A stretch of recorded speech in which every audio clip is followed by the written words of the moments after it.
Marian Rivera dinamay daw ni Vice President Sara Duterte at ito Pangulong Donald Trump winarningan muli si Marcos Jr. Naku po mga banateros, ito yung mga nagbabagang usapin ngayong dito sa politics world. Pati itong sikat na artista na si Marian Rivera ay nadamay na daw or dinamay daw ni BP Sara Duterte. Bakit kaya? So mamaya ipapaliwanag at ipapakita natin yan sa inyo. At ito, yung babala ni Donald Trump kay Marcos Jr. Alam naman ho natin ngayon na patuloy at patuloy walang katapusan na usapang impeachment trial laban kay Vice President Sara Duterte na kahit walang maipakitang mga ebidensya itong mga ulupong ng mga testigo laban kay Vice President Sara Duterte. So ngayon mga banateros, ito nga yung malupit dyan, talagang lumalabas ho ngayon sa mga netizen na itong tunay na problema ng bansang Pilipinas, itong mga kinakaharap, talagang alam nyo sobrang dami. Sa totoo nga lang, ito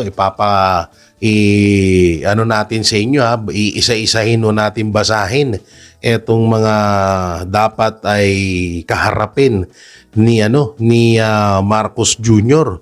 No, etong mga dapat na problema na dapat ay number one na pinag-uusapan diyan sa Senado. Ulitin ko po sa inyo mga banateros, 25 million to 70 million ang ginagastos araw-araw or sa kada hearing diyan sa impeachment trial laban kay Vice President Sara Duterte. Ganun kalaking pera. Samantalang etong mga dapat na issue na pinag-uusapan natin, kagaya lang ho nitong babasahin ko sa inyo, makikita nyo dyan saglit sa ating screen, yung may nakalagay pang caption na huwag sanang kalimutan ito. Bawat piso galing sa taong bayan. Meron dito po na 241 billion na illegal insertion ni Martin Romualdez. No, 2025 illegal insertion in national budget. So hindi na rin napag-uusapan 'yan. Ito pa po 117 million PDIC pondo para sa proteksyon ng depositor sa bangko ginamit na rin. No? So yung iba siguro dito hindi to alam, no? Yung iba nating mga kababayan hindi to alam itong mga kabulastugan na ginawa ni Marcos Jr. Meron pa ho dito na 62 billion SSS funds. Hanggang ngayon wala pa rin yan. 500 billion flood control. Hanggang ngayon wala pa rin mga banateros. 89 billion PhilHealth funds. Wala pa rin hanggang ngayon. Diba? Hanggang ngayon, hindi pa rin pinag-uusapan. 62 billion Land Bank of Pills funds, wala pa rin. Hindi pa rin napag-uusapan at kinalimutan na ng ibang mga politiko, lalong-lalo na ho, nung mga BBM senators. Ito pa isang malupit. 200 billion Maharlika funds, wala pa rin hanggang ngayon. Hindi na rin natin ito nababalitaan. Ito pa, yung 129 billion na gold serves. Hanggang ngayon saan hindi natin alam kung saan ba ito ginamit, bakit ba ito ginalaw agad. Wala namang, alam nyo, sa totoosin lang, ginagalaw lang ho ito pag may emergency na sa bansang Pilipinas. Nagkaroon ba ng pandemya nung panahon ni Marcos? Wala naman Pandemya ng corruption meron, pero pandemya na sakit na kinakaharap ng bawat Pilipino, wala. Pero sa totoo lang mas dihamak na may pandemya ho tayo ngayon dahil biruin mo, nung panahon ni Pangulong Duterte, gumastos lamang po ng halos 4 trillion. Hindi pa nga sa totosing buong termino ni Pangulong Duterte kaya nagkaroon ng utang or nadagdagan ng utang ng Pilipinas ng 4 trillion dahil sa pandemya at sa iba pang mga pinaggastusan nung panahon ni Pangulong Duterte. Samantala ngayon, nasa 8 trillion na. Sa loob lamang ng 3 years yung nautang na ni Marcos Jr. Ang tanong, saan kaya ginamit itong gold serve na to? 'Di ba? So nandito rin 62 billion GSIS funds. Asan na to? Aba, ang tagal na rin natin to hindi na pag-uusapan. Hindi buti sana kung piso lang to, kahit nga piso billion, million na ang pinag-uusapan dito sa pera na to. Ito pa malupit. DBP funds, wala na rin. 14.37 billion small town lottery prize, wala na rin. Ano na nangyari dito? 'Di ba? O ito pa malupit, yung US 1.9 billion investment, ito po ay galing sa ito ay Terminal 3 sold 48 billion Marcos admin. So hindi na rin natin nabalitaan kung saan na napunta to. Ito pa yung ayun, nasabi na pala natin tong 62 billion na to GSIS. So mga banateros, nagpo-focus tayo ngayon sa napakalaking pera na ginagastos dyan sa impeachment trial laban kay Vice President Sara Duterte. Pero etong mga kinakaharap dapat at number 1 na pag-usapan ng Senado, ng Congress, at syempre, sabihin na natin na kahit si Marcos Jr., kahit hindi na nga, syempre, sino ba naman na ipagkakalulu ang sarili niya? So number 1 dapat na umaksyon dito ay ang House of Representatives at ang Senado.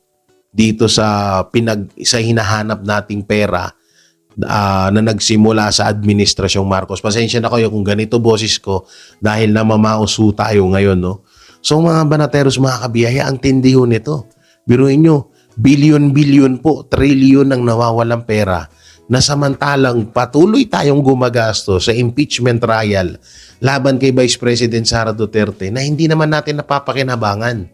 Ilang beses ko na yan sinabi, mga banateros, na kahit ma-impeach si VP Sara Duterte, hindi bababa ang presyo ng bigas, hindi bababa ang presyo ng gulay, ng bilihin ng karne, ng manok, lahat.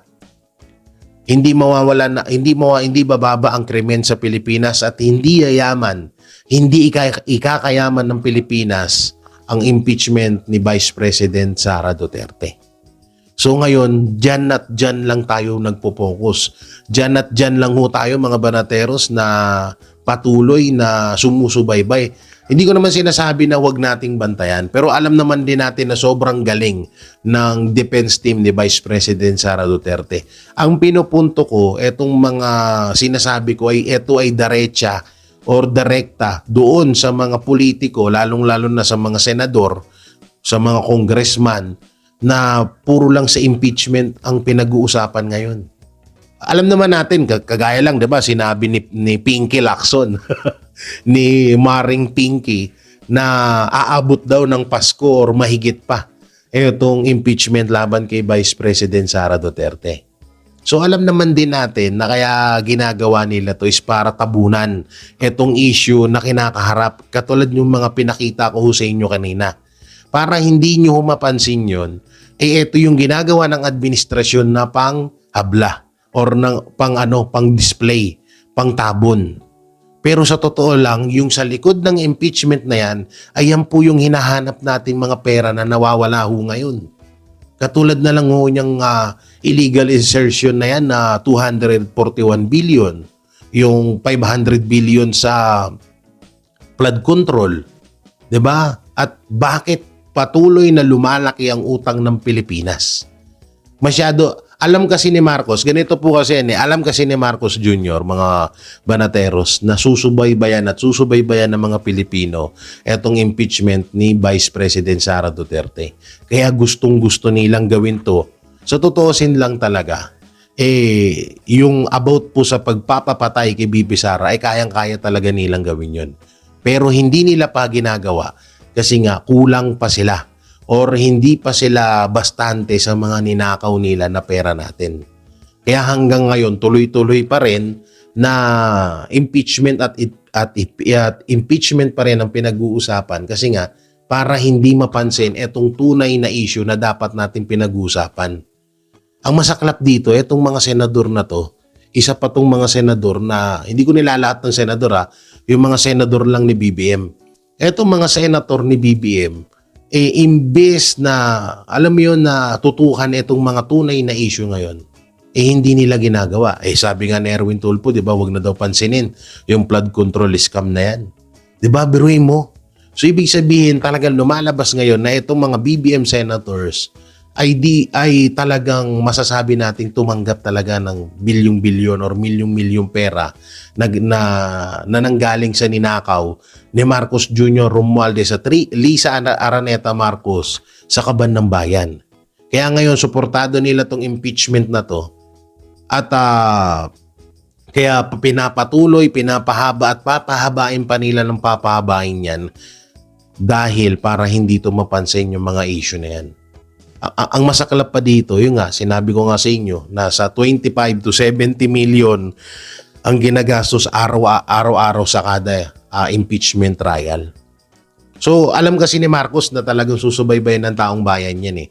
Alam ni Marcos Jr. na talagang tututukan ng taong bayan itong impeachment ni VP Sara Duterte. Kaya patuloy nilang ginagawa yan ng paulit-ulit at papatagalin nila yan ng papatagalin. Wala silang pakialam kung milyon ba ang ginagastos dyan sa hearing na yan para lang, kasi biruin mo, yung 6 trillion na 2026 national budget, mga banateros. Biruin mo yan na kung ngayon tinatrabaho na nila yun dahil tayo ay nakapokus sa impeachment. Dahil kung yung 6 trillion na yan ay patuloy pa rin na pinagnanakaw ng Administrasyong Marcos dahil paano natin mababantayan?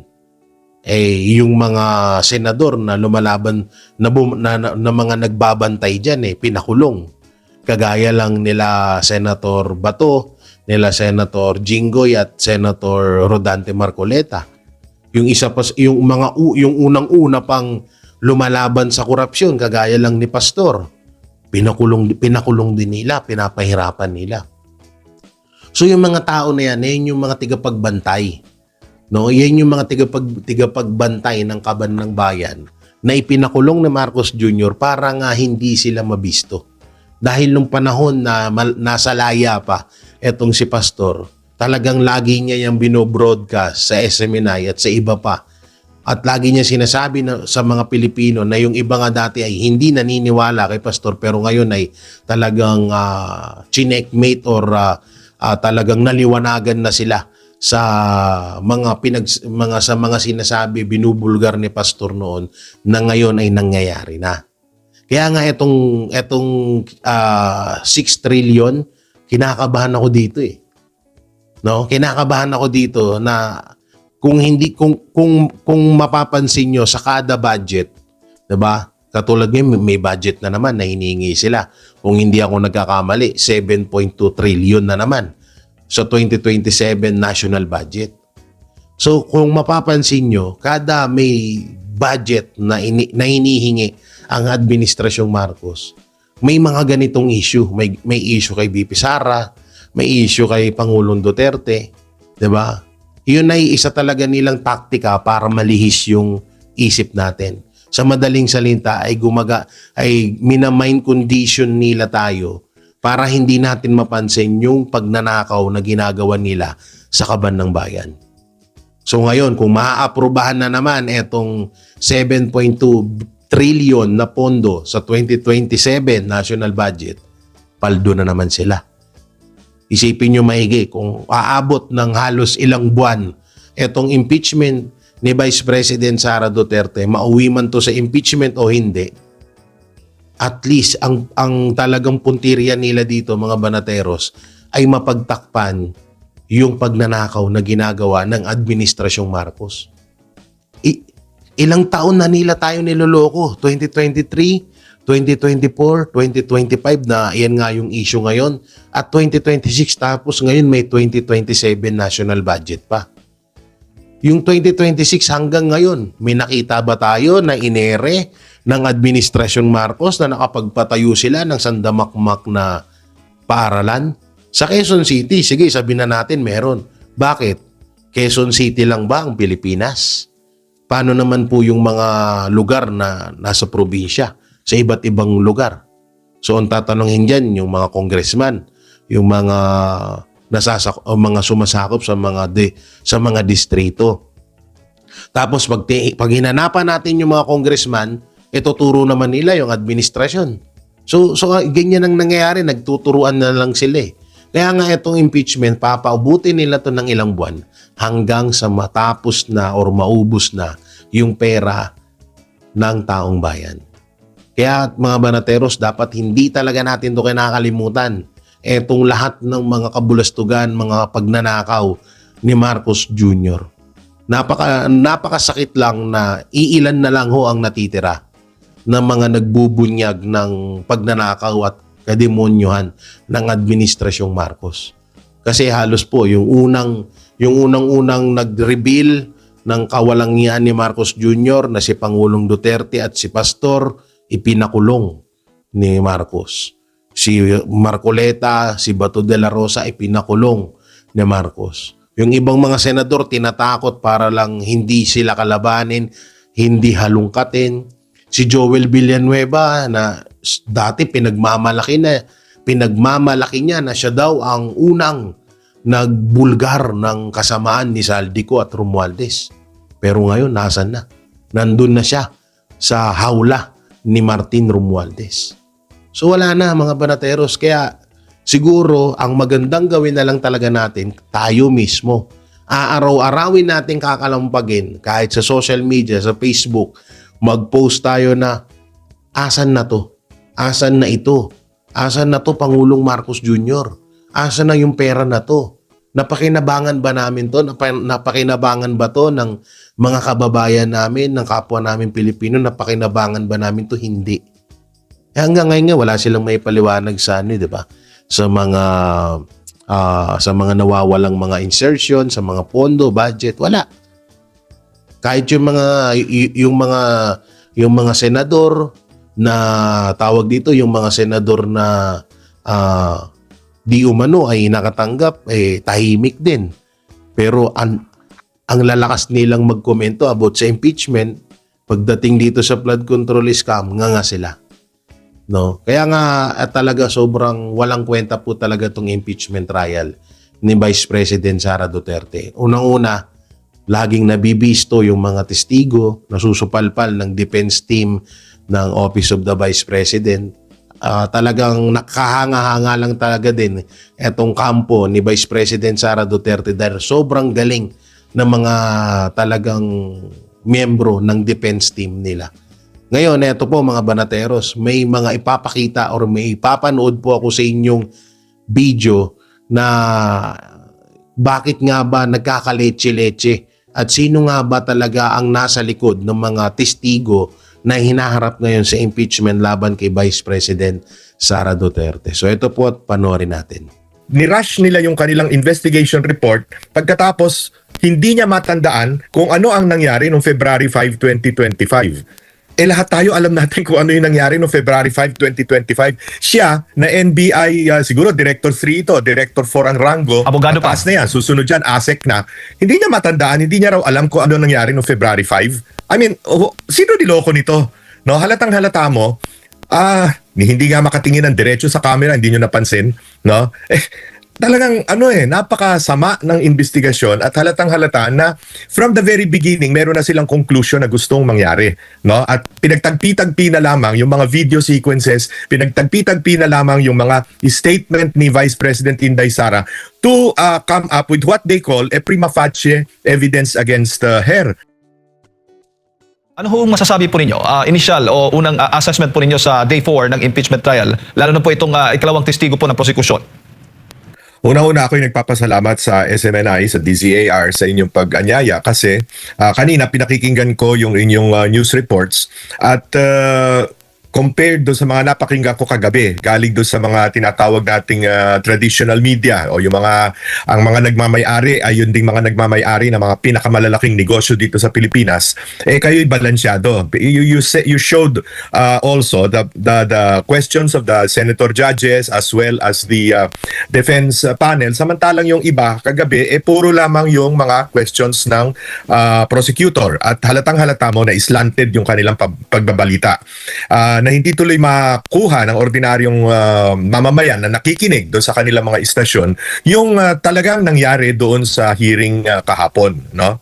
Kaya't ako'y nagpapasalamat at ako'y binigyan naman ninyo ng pagkakataon na makapulong kayo ngayong umaga. Opo. Thank you, Sir Dito. Ano yung masasabi po ninyo na doon sa naging cross-examination na pinuntirya po ng depensa yung mga dokumento na discovering may mga discrepancies, may mga baga hindi naaayon, no, sa timeline at sabi typo.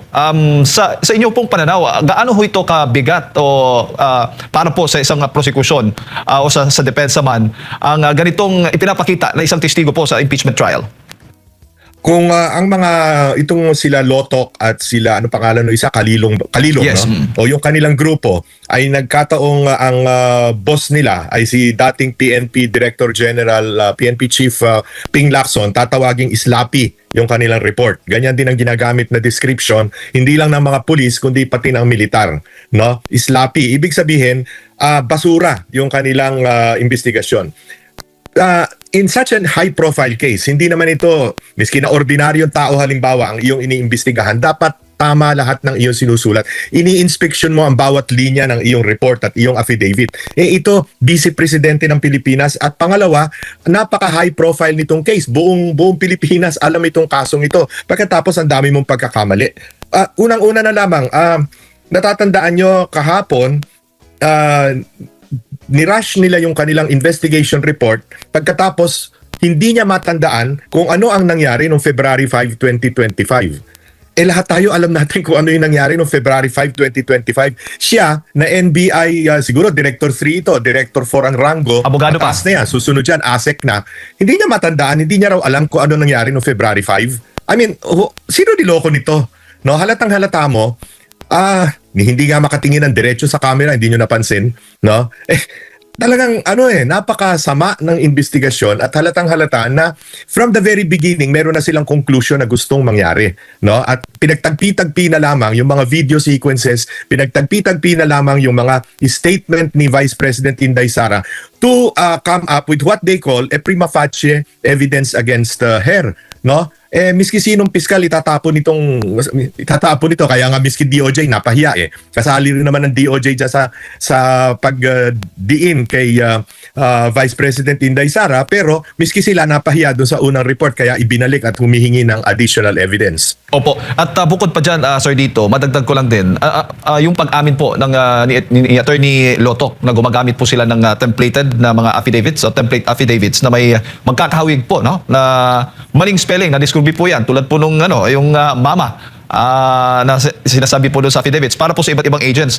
Sa tingin po ninyo, ito po ay minadaling demolition job o talagang standard operating procedure na ng ahensya?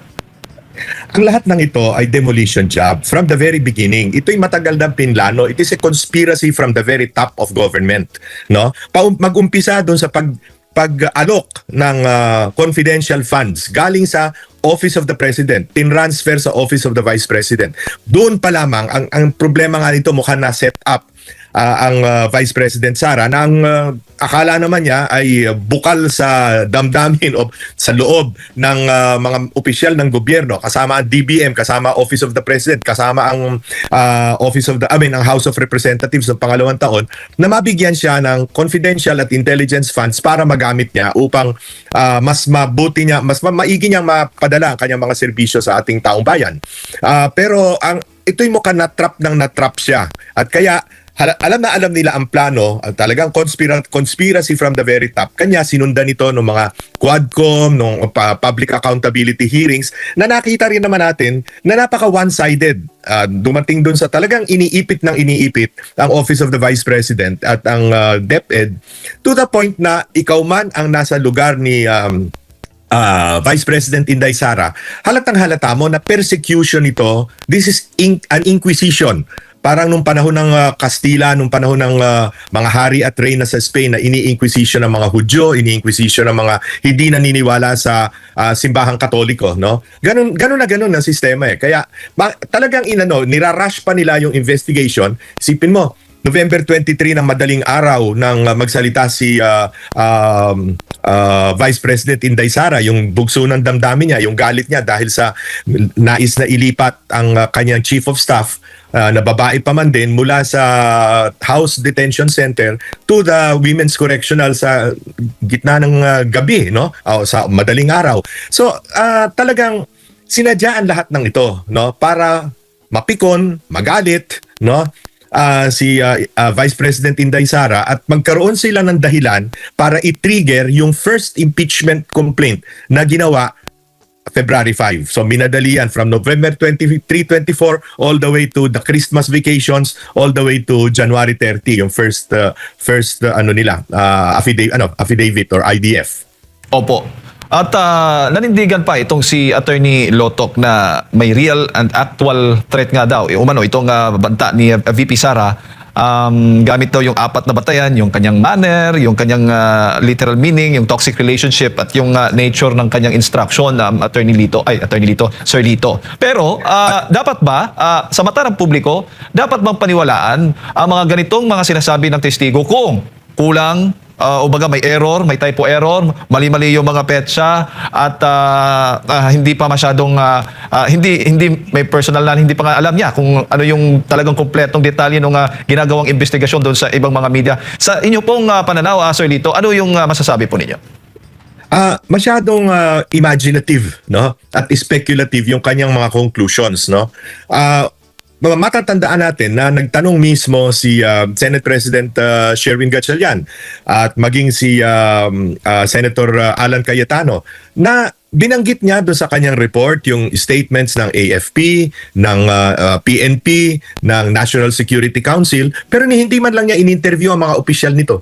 Hindi man lang niya tinanong anong findings or hindi man lang siya humingi ng tulong dito sa mga to. Meron diyang CIDG, meron diyang ISAP, meron diyang National Security Council na merong malawak ang kaalaman tungkol sa intelligence. Bakit hindi man lang sila nakipag-ugnayan dito? Kaya bistadong na minamadali lamang yung report dahil nga planadong-planado yung first impeachment complaint na ngayon ay inulit sa second impeachment complaint, no? This is a setup. Malinaw na malinaw ito, no?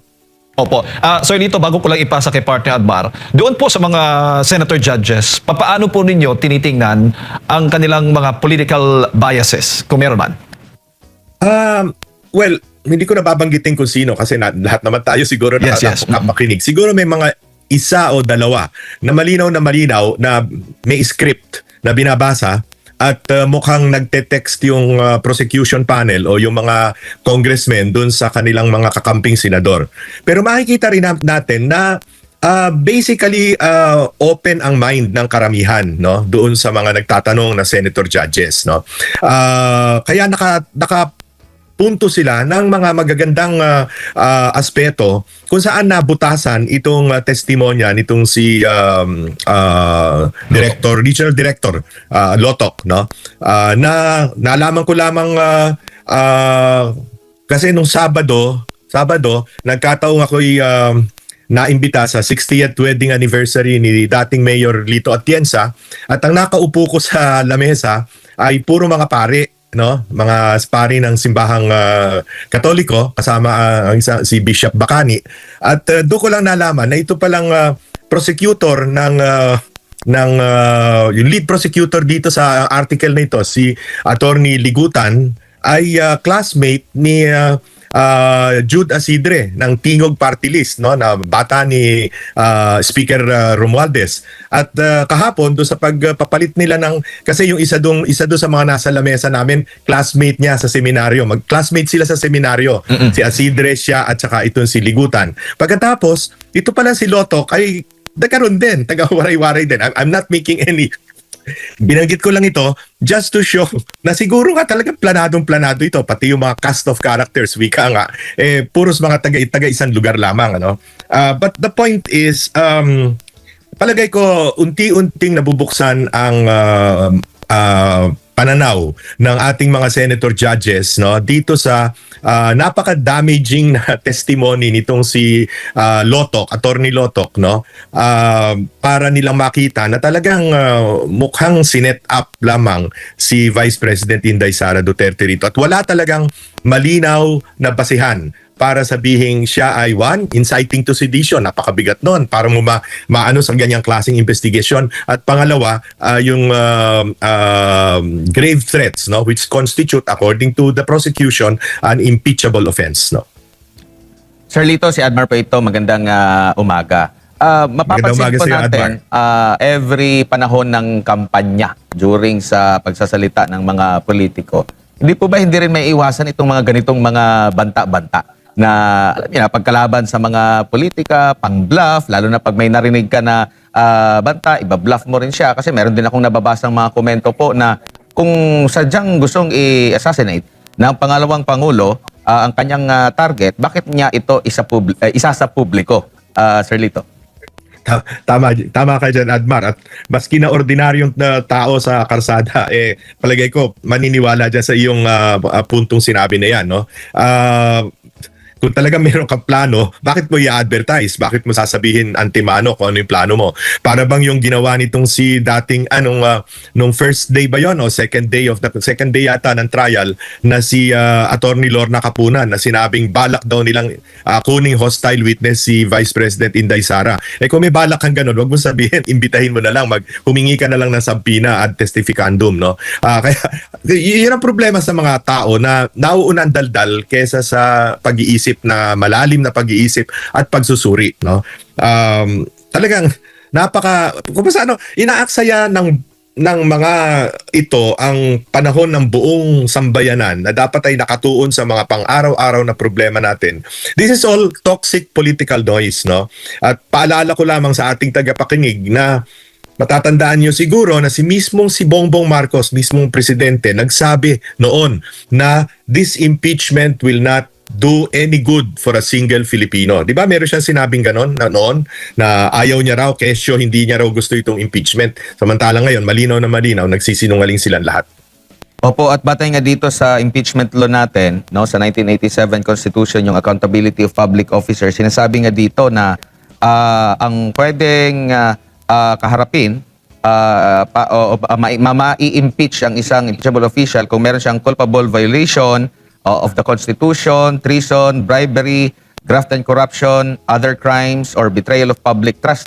Parang hindi ata na isaklaw itong Article 4 na ito sa high crimes, kung di ako nagkakamali ha, kundi doon sa betrayal of public trust ata. At marami akong nakakapanim din ng mga abogado na kung simpleng ganyan lang, dapat nalahad na lang dito sa 1987 Constitution na pati na lang yung mga common crimes kasi specific naman dito yung yung mga talagang dapat ma-convict siya or meron siyang kasalanang nagawa. Wala naman po yung mga halimbawa, yung sinasabi rin nilang grave threat at sabi nga ng depensa, isapahan na lang siya ng kaso sa RTC or MTC kung sino bang nakakasaklaw nito. And to take note, mahigit 1 taon na naisubmit yung kanilang resulta ng kanilang investigasyon sa DOJ at hindi pa ito umusad sa korte, Sir Lito. Tama ka dyan, Admar. Bakit binaliwala hanggang ngayon ng DOJ yung investigation report at affidavits nitong NBI, no? Wala pa sila isinasampa unless this is all part of a plan na talagang impeachment ang gagamitin. Hindi yung papanagutin si Vice President Inday Sara for grave threats, kundi gamitin ito, i-elevate ito sa impeachment trial dahil ang kanilang gusto lamang mangyari ay ma-disqualify siya na tumakbo sa 2028 presidential elections. Dahil sa malakas ang kanyang mga popularity, hanggang ngayon mataas ang kanyang popularity numbers, samantalang pabagsak ng pabagsak ang popularity at approval at trust rating ni Pangulong BBM. So talagang ang intention lamang ay mawala siya sa eksena, no? In the same way na inalis nila rito si Pangulong Rodrigo Duterte at itinapon doon sa ICC na labag sa sarili nating batas maging sa mga patakaran ng ICC, no? So all of this is political. Yun na nakakainis dito sa mga nangyayari sa ating bansa, Admar, no? Isinasakripisyo ang kalagayan ng ekonomiya, ang kalagayan ng bawat isang mamamayan para lamang sa politika, para lamang manatili sila sa kapangyarihan at manatili rin sila sa pagnanakaw sa kabangbayan. Opo, dito naman po sa kung pagbabatayan po natin yung mga sinasabi ng mga witness, yung mga nasa prosekusyon, lalo na yung mga aligasyon or mga pumupuna dito sa pangalawang Pangulo, may isasantabi ba natin na wala talagang kamay ang ehekutibo, lalo na ang Pangulo sa mga kasong kinakaharap ng pangalawang Pangulo? Now, parang ginagawa naman nila tayo mga tanga para mangyari ito. Unang-una, dun sa unang impeachment trial, sino unang-unang pumirma? Anak ng Pangulo. Sino huling-huling pumirma? First cousin ng Pangulo, noon na speaker pa. Pagkatapos dito sa pangalawang impeachment trial, kitang-kita naman natin dun sa ginawa parang mini trial nitong si attorney Congresswoman Jervy Luistro.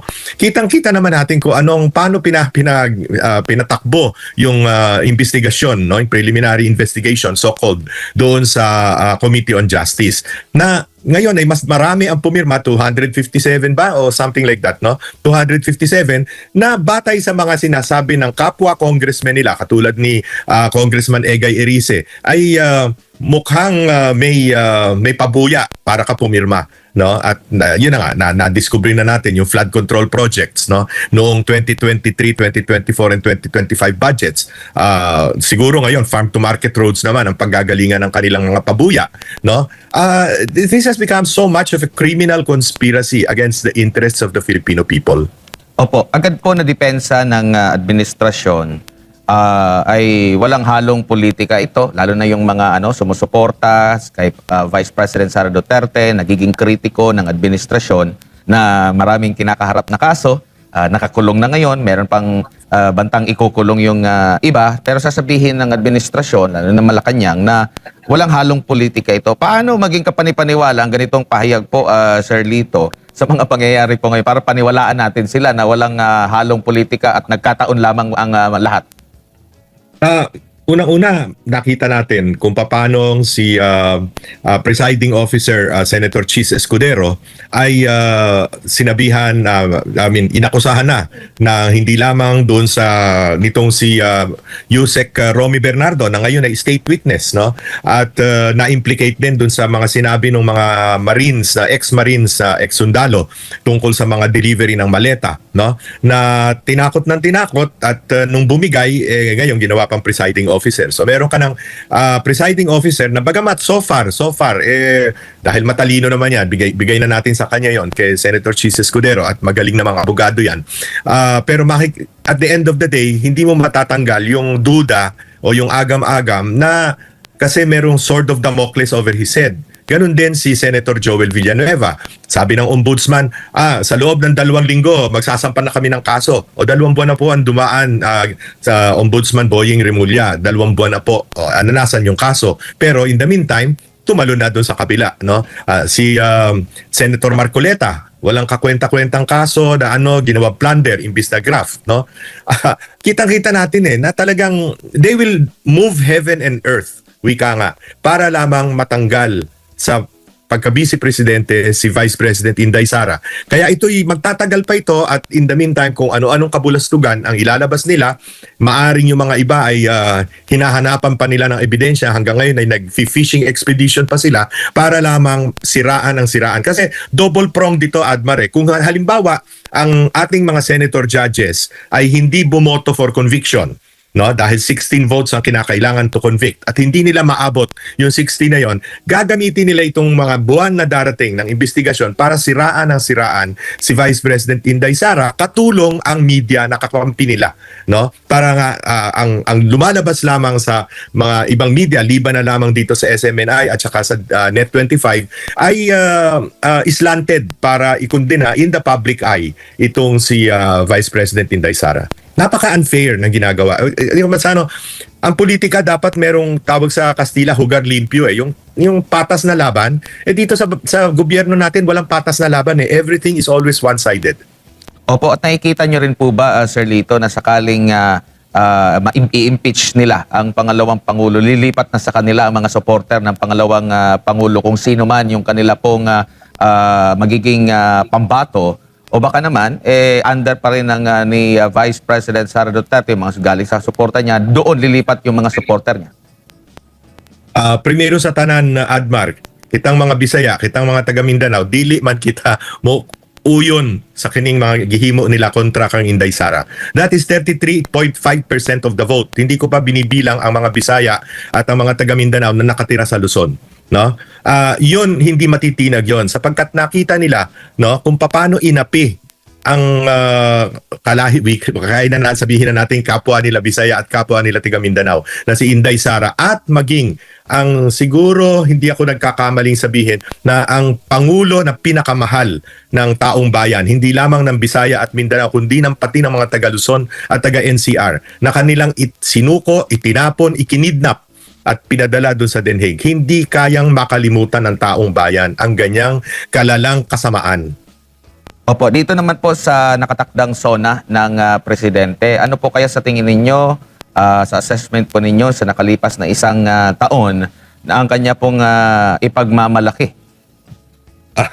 Well, balita ko unang-una, inumpisahan niya itong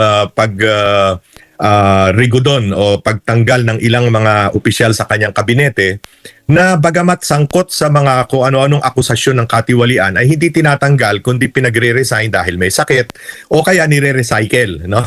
From one position to another position. Sasabihin niyang paglilinis ng pamahalaan niyan, good governance kuno, no?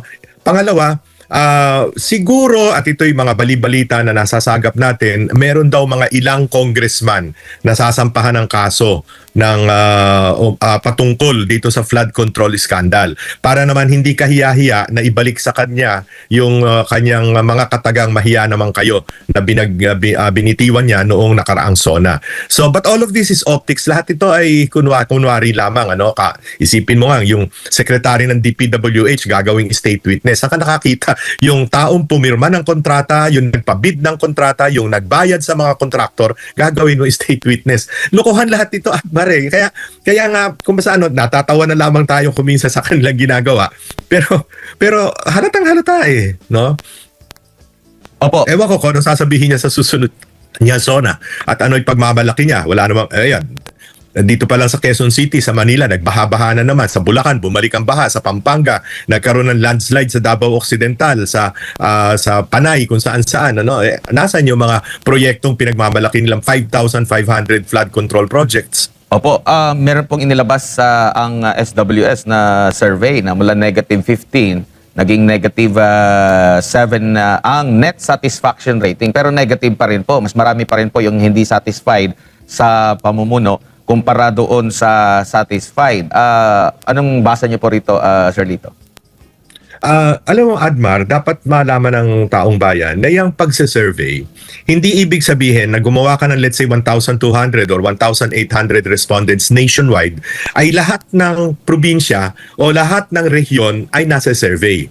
So for instance, pag sinabi mong Kabisayaan, sa unang survey pwedeng doon ka mag-survey sa Cebu City, halimbawa sa Tacloban, no? Sa susunod na survey para yung Tambiolo, inililipat, mapupunta naman sa Iloilo, sa Bacolod, ganyan yan no? At kung kakargahan mo yung halimbawa yung Ilocos, dadagdagan mo ang isa-survey mo doon, hindi naman nalalaman ng taong bayan kung paano talaga yung mechanics ng pagsasurvey. Kaya kung matatandaan mo noong 2025, lahat sila, Pulse Asia, SWS, WR numero, ano pa ba yun? Kung sino-sino pa, Tangere. Lahat sila, ibang-iba ang kanilang naging prediction ng survey compared sa naging resulta. Ang tumama lamang si Malutikia, yung kanyang publicus, di ba? Na sinabi niya kung sino ang mananalo at sino matatalo doon sa senatorial survey. Siya lamang ang tumama. Hindi ko pinagbibintangan ng bias ang mga yan. Ang sinasabi ko lamang, hindi mo kayang kunin ang pulso ng buong bansa, no? You can only estimate, you can only approximate. Kaya kung sinasabing -7 na ngayon, dati -25 ba o -15, ngayon ay -7, maaring yan ay dahil napunta halimbawa ang Visayas sa Tacloban, sa Waray-Waray. Napunta, mas madami ang napuntang nagkaroon ng respondents na galing sa Kabikulan o kaya sa Ilocos, no? So we have to take all of these surveys with a grain of salt, no?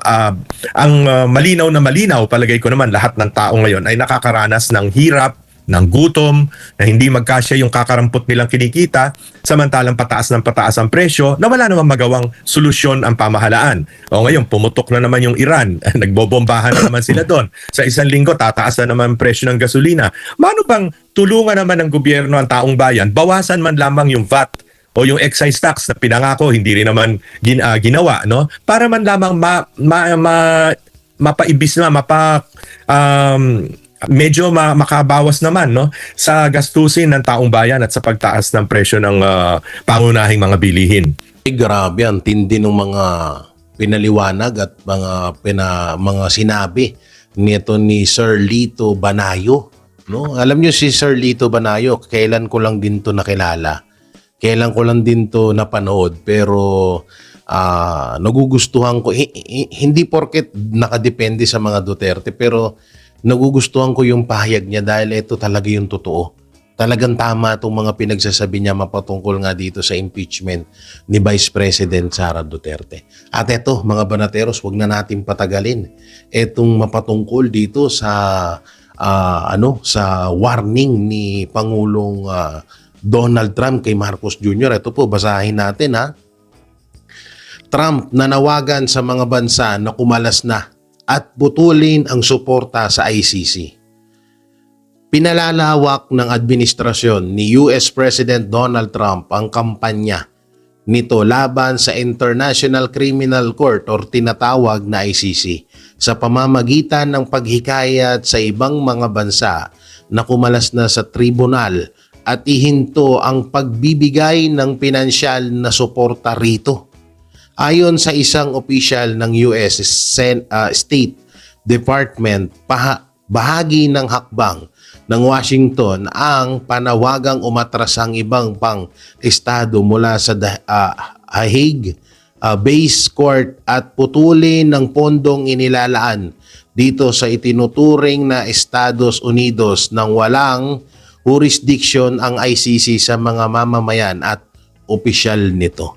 Binigyan din ni US Secretary of State Marco Rubio na nananatiling tutol ng Amerika sa ICC na tinatawag niyang isang hindi katanggap-tanggap na banta sa soberanya ng Estados Unidos.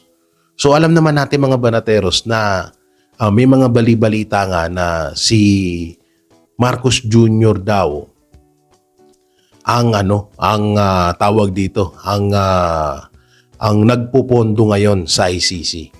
At sa tutusin, yan din yung isa sa mga inaantay natin na ikwento nitong ni Saldico. 'Di ba? Naibahagi niya na rin na yung about sa ICC ay talagang may connection din about kay Marcos Jr. So kung etong si Donald Trump ay nagbabala sa mga bansa na sumusuporta sa ICC at kung sakali man na totoo etong mga balita na si Marcos Jr. talaga ang nagpopondo sa ICC, may posibilidad na baka bukas ang makalawa gerahin tayo ng Amerika or magalit sa atin ng Amerika. Wala tayong kalaban-laban dyan. Lalo pat walang kwenta yung presidente natin, di ba? So ngayon nagalit ang presidente ng Amerika sa ICC, yari tayo dyan. Yari ka dito, Marcos Jr. So ito pa yung isang balita ngayon mga banateros, yung about kay Marian Rivera. Bakit ba dinamay or bakit ba nadamay si Marian Rivera dito sa issue ni Vice President Sara Duterte? May kita nyo dyan sa screen, babasahin natin ha.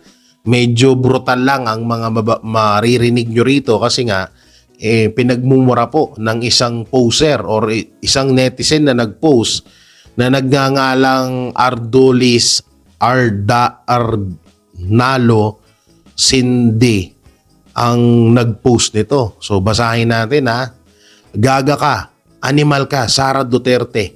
Magnanakaw ka. Pati si Bisaya pa, pati si Marian Rivera idadamay mo. Boba ka. Mas matalino, mabango at mas maganda si Marian Rivera kaysa sayo, Sara Lustay. Karapatan ng bawat isa na makialam lalo ng mga artista na batikusin kayo dahil nagbabayad sila ng tax na ninanakaw nyo lang, mahiya ka inday, kapal ng apog mong dipunggol ka. Ang tindi nitong na to ha. Ang tindi nitong etong post na to laban kay Vice President Sara Duterte. Ngayon, alam ko ito ay isa na namang fake news at ni minsan wala naman tayong nakitang post or sinabi si VP Sara Duterte about kay Marian Rivera. Wala tayong nakikitang ganun eh. No, wala akong nababasa, wala akong narinig sa mga interview ni VP Sara Duterte na binanatan niya si Marian Rivera. At dito may point na hindi kahit sinong opisyal wala talagang karapatan na magalit sa atin kapag nagbibigay tayo ng komento dahil nagbabayad tayo ng tax. Pero hindi ko sinasabing tama na sinabi niya yan kay Vice President Sara Duterte. Ito po ay gawain po ito ng mga pinklawan, dilawan at mga loyalistang tangang vlogger na gawa-gawa ng issue. Kunwari, ipapalaganap nila sa mga sasabihin nila sa kanilang mga vlog, post na itong si VP Sara ay galit sa isang kilalang personalidad. Alam din naman ho natin kung gaano kalaki ang fan page nitong ni Marian Rivera. At sobrang daming millennials, hindi lang millennials, kundi talagang maraming mga humahanga dito sa artistang to. Kahit ako, humahanga ako dito dahil ang galing umacting, talagang mapapaiyak ka, mapa-comedy, drama man ng pasukan or action man ng pasukan nito ni Marian Rivera. Ginawa ko tong video na to dahil patuloy nga po na may mga ganitong issue na lumalabas patungkol kay VP Sara Duterte. Kaya ngayon nililinaw ko po na wala pong sinasabi si VP Sara Duterte about kay Marian Rivera.